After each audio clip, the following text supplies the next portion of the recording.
This episode of Screen Time Stories is presented by Pinwheel, a healthy smartphone for kids.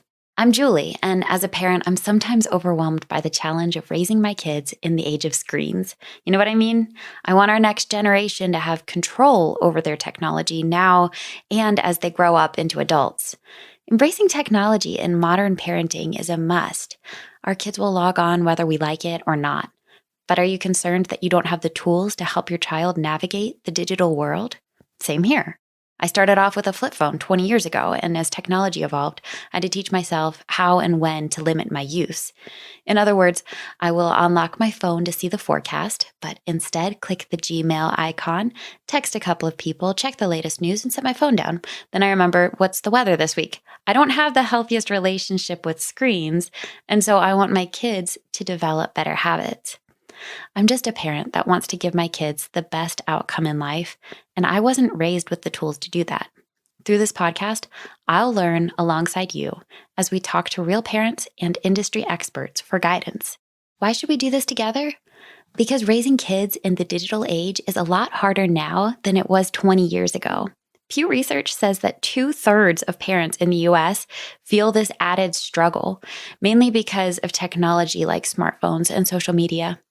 Let's lean into the challenges and joys of parenting with tech while we learn from the latest research and experts in the field. Let's do this together. Welcome to the first episode of Screen Time Stories, Parenting Techniques for Raising Tech Natives. Today, we're focusing on a topic that we all do to some degree, monitoring our kids' screen time. It's such a tricky piece of parenting. Technology changes so rapidly that I can barely keep up, let alone monitor every platform.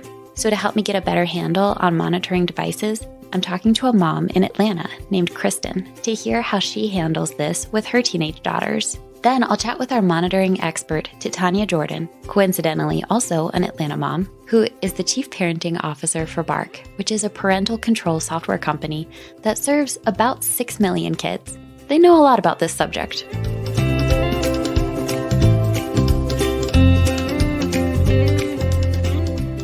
Before we dive into all of that, let's take a broad look at monitoring. I'm willing to bet that this is something you started doing for your kids back when they were tiny babies.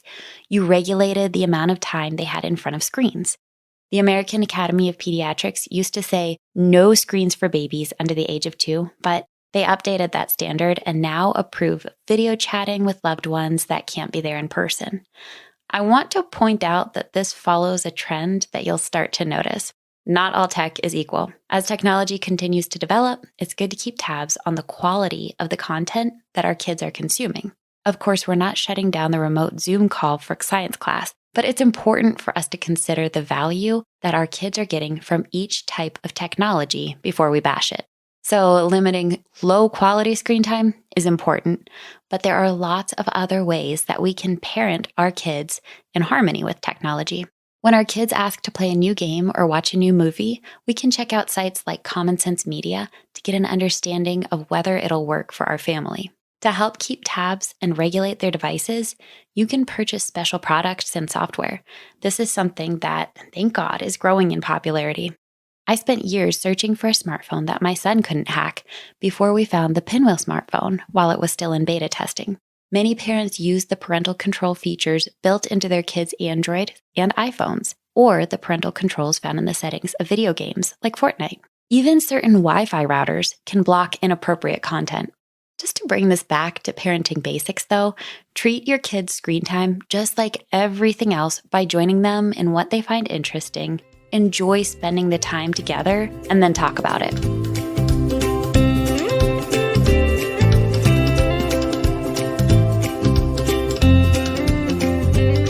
Hi, Krystyn. Thanks for joining me. Krystyn has a bachelor's and master's in chemistry, but stepped away from teaching about 10 years ago. She now runs a blog called Really, Are You Serious? And does graphic design. She and her husband have 4 daughters, ages 7 to 15. That sounds like a wild ride. I have a son and a daughter, so I have the basis for comparison, boy versus girl, but you might not even know if you've never had boys. Krystyn added software monitoring when she saw concerning messages about mental health issues from another child. Krystyn, tell us more about what happened in that scenario? I try to think back and like, I don't remember any friends like in high school that had mental health issues. And maybe we just didn't talk about it enough. But like, I don't remember like a friend passing me a note that was like, I'm going to go jump off a bridge, and that's kind of things that we're seeing. And those are the things that I want to keep an eye on. Those are the things that are concerning to me. Or like if somebody, and this hasn't happened, but if somebody was like, hey, I can get you a vape pen, because that's a big thing, like I want to know that those things are happening. So your girls know that you're keeping an eye on things. You're not snooping through their private diary of thoughts because they know that you have the ability to see everything they send and receive. I think that's fair. But when do we stop? My son is 13, and I don't want him to be the only kid at college that can't do his own laundry or can't behave himself online. I want our kids to have the opportunity to learn gradually. It's even like basic phone skills, like answering the phone, because they don't answer a house phone. My kids don't know how to answer the phone, like when I would be like, hey, can you get my phone? It's daddy. They would just be like, daddy. I'm like, you don't answer the phone like that. Like you say hello, realizing like, yes, they need to be coached through the whole bit. My hope is keeping the communication open and her knowing that it's being monitored for, the next year or however long we decide to do it, that she'll tell me things. Like I picked her up one day from practice and she was like, Mom, this is what happened. It wasn't me. Like, because she knew that I was going to see something that was pretty concerning. And like, she came and told me before I saw it. So hopefully kind of, again, keeping that communication open. I think that's really what it comes back to. And I hope that the monitoring is really more of like a monitoring for things that like they just in their 15-year-old brain with this whole front part not developed, don't think are worrisome. You know what I mean? Like she wouldn't even recognize that something that I see or that maybe even Bart pulls out is concerning. Does that make sense? It makes total sense. And you just made me think that there might be an added benefit to monitoring, because when your daughter knows that you're going to have eyes on her messages later, or maybe an alert will pop up on your phone and you've already seen it, she's coming to you with this uncomfortable conversation. It's putting her in this position where she feels like she needs to start this conversation that she probably doesn't want to have. And then based on your reaction, it might end up being this very positive thing to her. So it's almost like setting up a habit so that one day when you don't monitor her stuff anymore, maybe she has this feeling that something weird happened. I'm going to go talk to mom about it. Because in the past, I've had these conversations that were not comfortable for me to have, but my mom has been the rock through the conversation. I think that's the thing with kids though, isn't it? Like they're afraid of the reaction. They're afraid of getting a negative reaction. They have to come to you and they're like, don't be mad, but like, oh. No, it's so good when they say that though, because then it's like, oh, I got this. Like, mom level 100. One thing that I have noticed is that time in the car, like driving to and from school, like I've read that there's like, you can have more conversations when you're not making eye contact with your kids. There's something about that looking forward. So like we end up having more conversations in the car. We want it to be where they'll talk to us. So it's like nothing is off limit. So if it's something related to their body, if it's something about a relationship, if it's something where they heard somebody talking about drugs or vaping or, any mental illness, like I want them to feel okay saying, I had a bad day. It's so important to keep communication open with not only our kids, but also with other parents. I don't know if it's just me, but I feel like the Instagram perfect families are being replaced by real people, making mistakes and just being human. Thank God Krystyn's definitely in the real person category, and I'm grateful that she took the time to inspire me to be a better parent. My other guest today is Titania Jordan, a mom to a 12-year-old son and 2 fur babies, and she is the Chief Parenting Officer at Bark. Hi, Titania. Thank you so much for joining me as our expert on today's episode. I have so many questions that I'd love to hear your thoughts on, but first, I want to hear a bit about you. So tell me, what made you want to work for Bark? Wow, a lot of things. I had spent a large part of my career in the startup space at the intersection of parenting and tech. So from like just a business and life standpoint, it was a very intentional decision, one I did not take lightly. And then obviously the major obvious thing is just the mission. I mean, you and I were talking about this just a few moments ago, but social media, I'm addicted to social media, less so now than I used to be because I have worked to not be, but just that, hamster in a wheel, got to remove the notification mentality. It's real. And I'm an adult. I know how to do certain things and protect myself against certain things, yet I'm still susceptible. All that's involved there with anxiety, depression, suicidal ideation, the comparison trap, body image dysmorphia and eating disorders, all of that. And it's so real to me as an adult. So combining what I know, what I knew, and what I knew would be facing our children, it just made sense to jump all in with Bark. When you say that you're personally struggling or you have struggled in the past with the way that social media and these other platforms kind of pull you in, do you ever feel like you can attribute that to the way that we were raised? I feel like you're probably about the same age as me.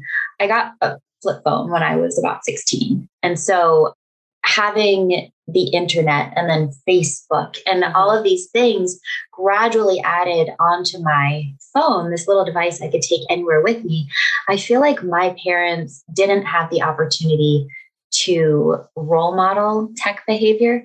And so now that you and I have kids and we're able to see some of the harms that come from it, do you feel like companies like Bark or even just our responsibilities as parents noticing that this exists, do you think that this is going to be beneficial to our kids?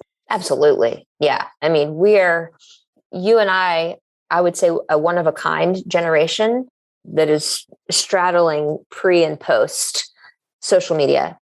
Like we knew what it was like to be able to go home from school and not have all of that follow you on Snapchat and through text threads and stuff. Our children don't. And so we're at a unique disadvantage, but also a unique advantage. And our children are very resilient and they will respect our insights, but they'll also have their own. They will be able to help their children navigate social media and tech in a way that we weren't, just because we were learning it at the same time as them. When it comes to monitoring our kids' devices, can you give us a handle on how we should approach this? At Bark, we feel very strongly that it should be an open conversation. We don't feel that you should, be spying on your kids and snooping on your kids and being a helicopter parent, and controlling every little bit of everything in their lives. Because the more control you do exert, they're just going to find a way to hide it. They're going to way to circumvent it. You'll push them away. The goal is to build a relationship with them. The goal is to not shy away from the fact that you are their parent. You are responsible for their protection, for their growth, for their development, for being their soft place. Not really if, but when they encounter some tough stuff. If you just block everything, that's not going to work out for you. Just TLDR. Even if the best case scenario is you have successfully avoided anything bad coming across their eyeballs, but now they're 18 and they leave your house and they go to college, and it's like, whoa, what is all this, right? There needs to be some balance. When it comes to monitoring at Bark, we send parents alerts when their children have encountered dangerous things, but we don't give full unfettered access to every device and account. And that's better for older children. For younger children, you do have to have a little bit more control because they're just things they don't know and they can so easily stumble upon. Yeah, it is challenging.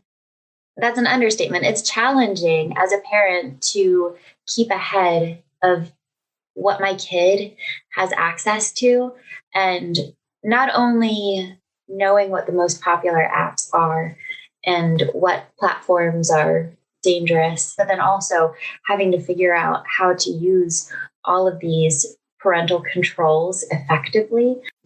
Is there a certain age that we should let our kids start accessing the different types of technology?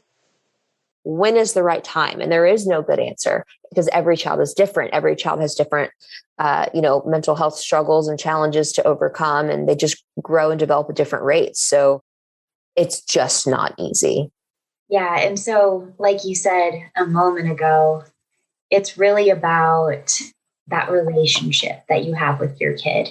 Mm-hmm. You know your kid better than anybody else. And so there's no magic age where it's appropriate for them to get their first cell phone or get their first social media account.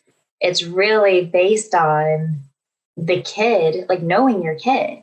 Yeah. And then, once you do open up those permissions, would you say that would you recommend that every kid has their screen time monitored, or is it best for certain kids? What are your thoughts there?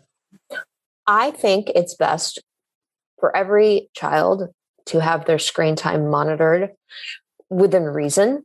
And monitoring is a pretty umbrella term. Monitoring can mean just time spent online. Are they spending 10 hours a day online? Like, probably just not healthy for them physically, because all of us need to move around and not be sedentary.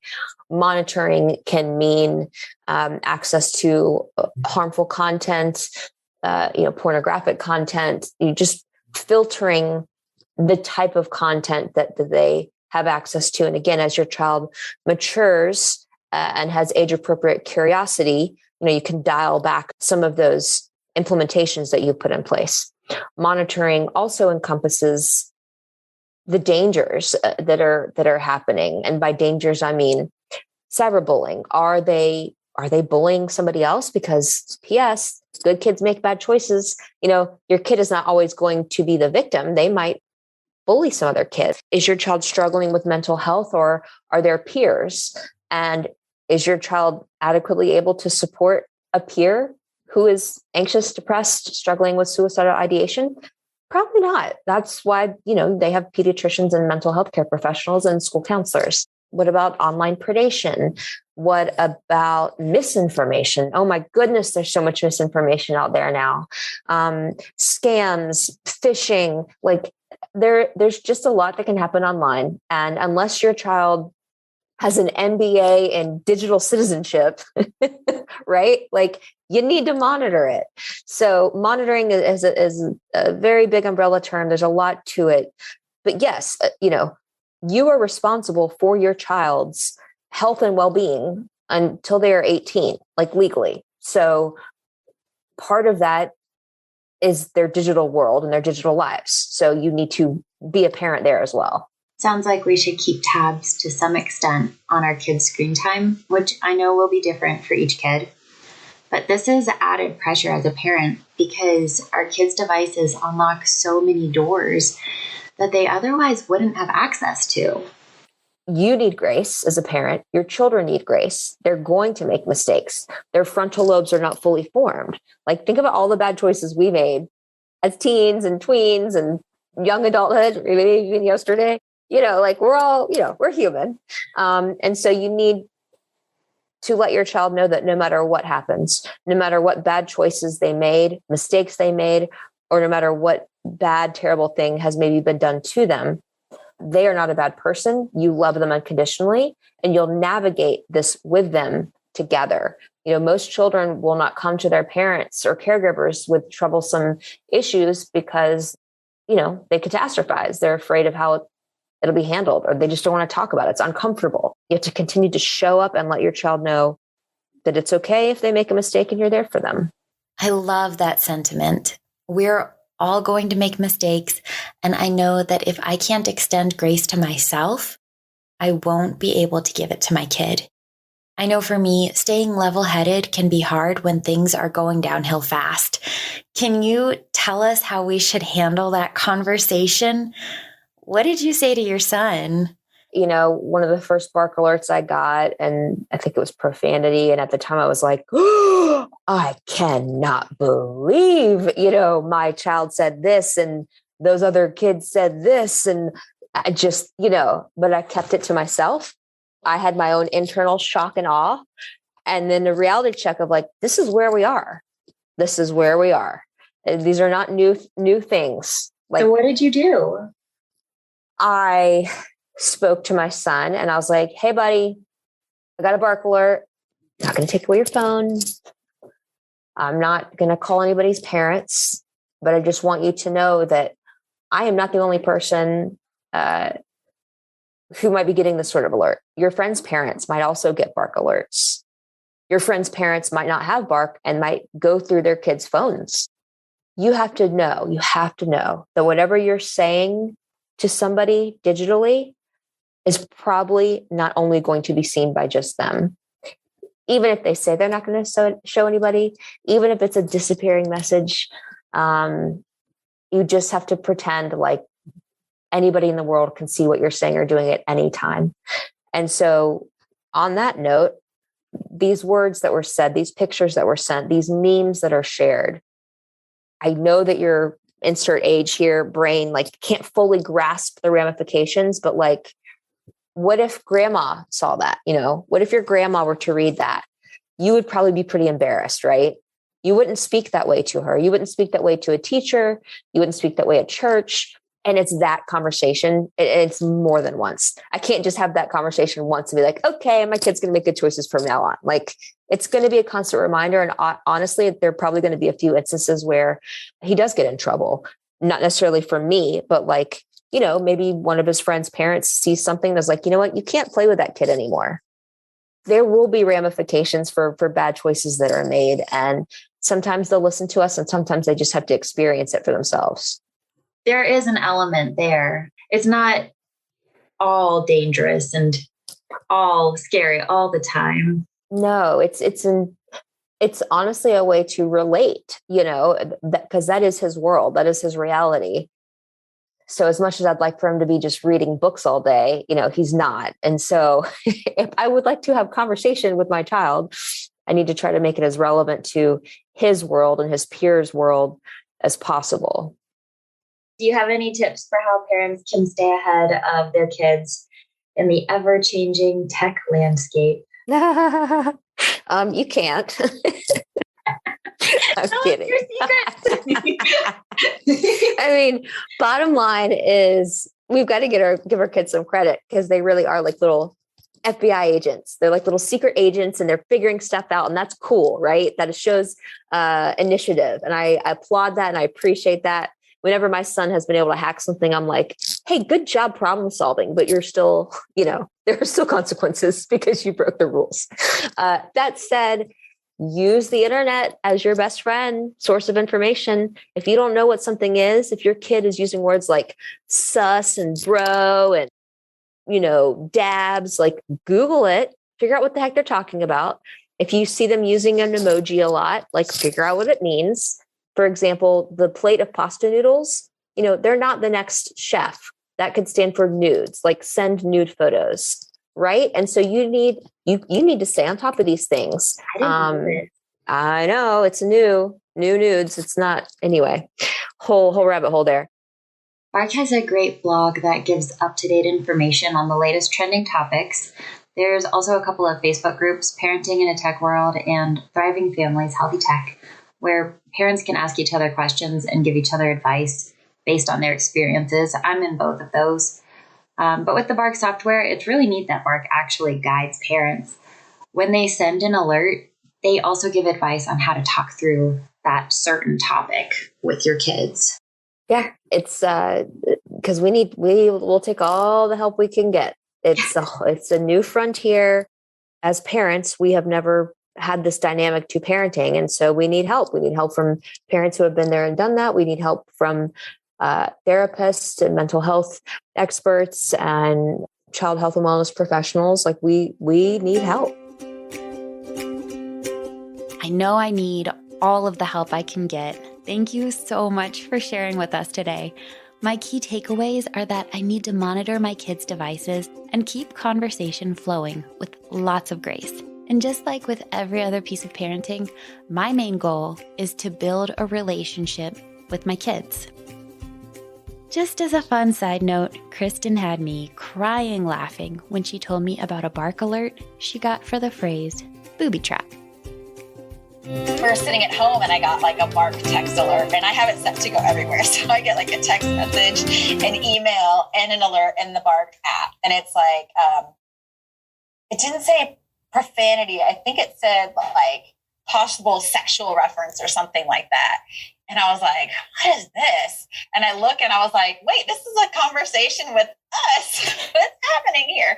And I click on it and you can see like at the top, it's like, the reason is like sexual. And it says because of the word booby. And we were all dying because number one, like that's not a word that like with 4 girls in the house, like that sets off no bells, no whistles. Like that's just an okay word to use. But the fact that it pulled in like the booby trap. So then I sent a screenshot of the bark alert back to my husband and my daughter on that group chat. And I was like, look what you guys did. You're setting off bark alerts. And my husband was like, she started like all in this text message. And I was like, oh my gosh, you guys are not acting your age. And then almost immediately I get another bark alert. And I was like, what the heck? Go look. It's another one from us. And I was like, what is this? And it had pulled from the screenshot that I sent to them because it said the word booby in text on the screenshot, that there was another bark alert for the word booby. Okay. Stop it with the booby. I think that is, once again, opening up conversation doors. You guys are not only monitoring, but you're also finding opportunities to laugh and like bond with each other on the silly stuff. I love that. Screen Time Stories is presented by Pinwheel.